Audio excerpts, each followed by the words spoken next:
All right, everybody, welcome. Welcome to Disco Halal A&R Sessions. I'm Moscow Man. With me is Benjamin Fröhlich. Fröhlich, I'm saying it right. Yeah, Fröhlich. Yeah, That's Fröhlich. about right. Fröhlich. It's easier in Hebrew to say Fröhlich than Fröhlich.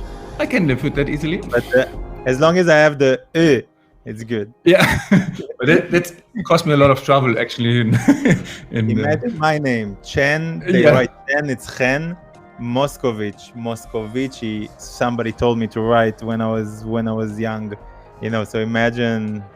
I can imagine it's difficult. Yeah, I'm like living in this hell. So that's why everybody knows me as Moscow or Chen Moscow. But I'm okay. I'm okay with it. What can we do? That's our names. Yeah, not too much. Not too much. Hello, everybody. Hello, whoever is joining today. I got a very, very special guest. Benji from Permanent Vacation, man. Permanent Vacation, such an amazing label. The first thing I like to do a little chatting. People are in the chat. You see, they're already posting stuff. Yeah. Whatever. I will load that in the right time. Don't worry about it. But I'm just thinking. In 2006, I remember coming to Berlin first time in 2010, and when I was playing new disco, what was the big hit? Then I just did a remix to it. It just should come out. Midnight Magic. Yes. For example, that was like, if you played something like this in Berlin, they would kick you out of the club. Yeah, that's totally true. What did you do in 2006? I don't remember. I remember the first time I noticed it was the Antenna, the Toterier, and that was like the second release that you did. Yeah, exactly. Yeah. The first one was the compilation, and this was the second. The compilation you did like a first compilation with who was that? Austin Jacks and lots Morris Fulton remixes and the LMOA Joachim remix and Ilya Santana and lots of like cosmic disco kind of vibe. Yeah, Wolf. Then after that, Wolfie and projection. Did you do? There was Katie Diamond also. All this kind of super bloggy. True. Super bloggy sound, like super cool. You didn't do even encountering Maurice Fulton. That was like the first time when I encountered with Permanent Vacation for me, even though it was already a big name, but still. Okay. How was the situation in Munich in 2006? In Munich was a little bit better because Munich was always like a disco city and people were kind of used to it already. So, but we had some difficulties there as well, because it was minimal, was at the height of popularity, and this is obviously quite a different sound that we used to do, and so it took a while, but then eventually people got more into it. At what point do you think it was the sound of Munich? At what point how long did it take before it became like the leading sound of it? Well, there was always like different scenes, but there was the Erste Liga who really pushed that sound, and it was like, I would say between 2006 and 2010, 12 maybe, 10. Yeah. But what? How did it even? I'm always wondering. How did it even start? Like, how did you approach these people, friends of yours? They're not Germans. Most of the people that released there, it's like they're not like a local. No, we actually was the MySpace era, and we approached people often via MySpace, just saying, hey, because you had this little player where you could upload 4 or 3 tracks or something, and Wolfie and Projections, for example, we found there. We said, wow, this is great sound, and then we wrote them, and it somehow happened. I don't know. And Midnight Magic was a nice story because they had a different band called Jessica 6 with Nomi, and they played in Munich, and we went there. We were basically the only people who went to the concert because it was winter and during the week. And then we say, hey, let's go for a drink, and then the different times than today. Different times, definitely. But I wonder, what was the favorite? Now it's been a long time. What was your favorite track, you think, from that era? The one that you still play until today. of course, Camino del Sol, the edit is timeless. And yeah, I actually played at the Midnight Magic thing. I still play. You still do it? You still play this? Because it's fun to play, you know. If you play it and people know it by now already, and they just it's lighten up the mood, and it's always good fun to play. But you always been, I mean, in your head, you always been like disco oriented, or what's for you the leading in this kind of, you know, what do you feel like this is for me, you know, when you listen to music? That's a good question. I mean, what? I think it's definitely have something to do with personal taste, but it's really hard to describe maybe like a kind of warm emotional sound in some way, but also everything is very trippy.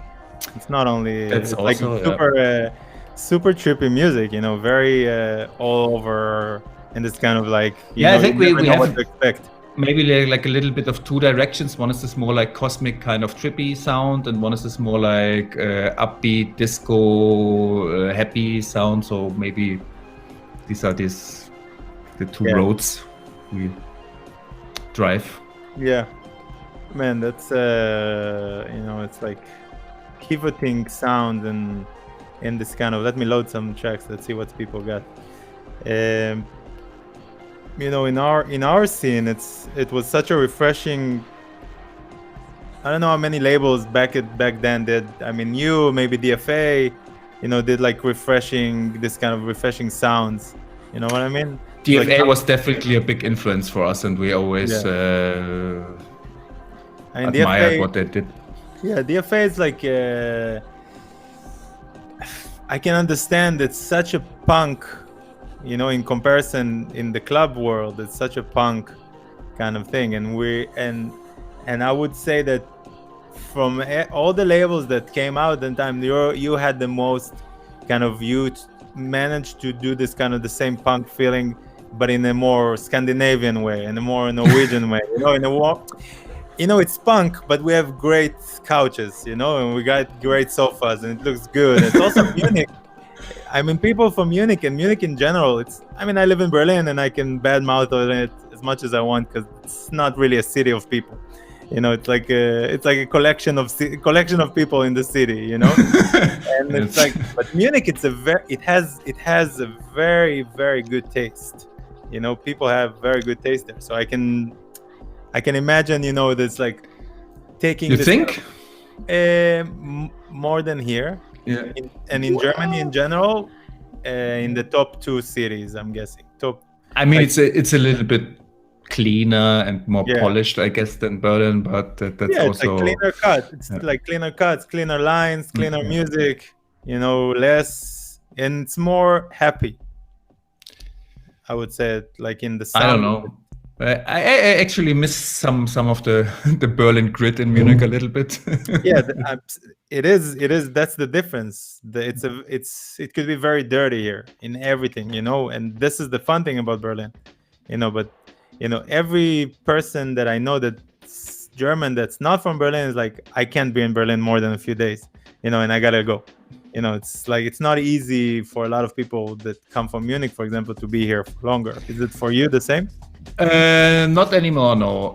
Because I think it changed a lot over the past 20 years, obviously, Berlin, and now there's so much stuff to do, and I love eating and go to dinner, and there's so much opportunities now in Berlin that I want to check out and do that, and also so many people are there.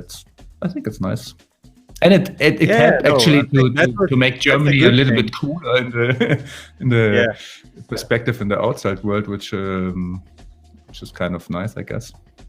I think that if something the opposite, what people don't realize, that the fact that the city become a techno tourism, you know, the city created something better for people like us that live here. That's why a lot of people didn't leave in the last couple of years. You know, because of what you said, the restaurants and the vibes, and it's already cool, and you don't only have to go out into clubs, you know, and this kind of stuff. No, which was 2017, 18 was like, 16, 17, let's say, clubs, Bergen, you know, Sundays. Now Sunday I can go have a good sushi. You know, I don't need to go. I don't need to go clubbing. Yeah, you can have a good sushi, but you also can go to Berghain afterwards. So yeah. I think that's true. Pretty unique in the world, probably. Yeah, is that true? That's true. Just the winters for me. Just the winter. The people change here in the winter. In the winter? No, the people change for some reason. Yeah. In what way? Very. They're. You know, as a foreigner, I would say that what I experience, I mean, I don't know, because my language, I mean, I do speak and I do understand, but not in a fluent way. I feel like people become more and more unpleasant with the dates. You know, you see this kind of decline in the pleasantness. Less sun. Yeah, around Christmas time, people are they're very dependent here on outside. You know, outside feelings, if I can explain it, okay, you know, it's like they're very dependent. Oh, okay, it's Christmas, suddenly people are happy again. There's sunny, people are happy again. You know, it's like, as opposed to what I feel about when I go to New York, even in the winter, they're still New Yorkers, you know, it's the same. In the summer, of course, in the summer, everybody's happier, you know, no doubt. But it's this kind of, I feel here in Berlin, which I felt different when I went to Cologne, when I went to Frankfurt, when I went to Munich, you know, that the winter time people get more together in these cities, and in Berlin they get farther apart for some reason, you know, because it's interesting. That's how I feel, you know, and it's like it and then I tell my girlfriend, in the winter they show the real face. They don't like you, you know.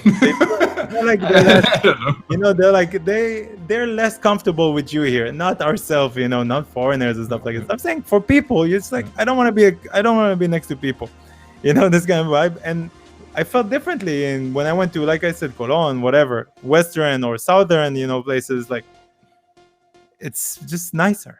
That's all. It's just nicer. It's okay. I'm sure everybody think about the same about Berlin, by the way. Also, every German that. But I'm surprised. Every time like, yeah, Berliners are weird. You know, it's like they're not easy people.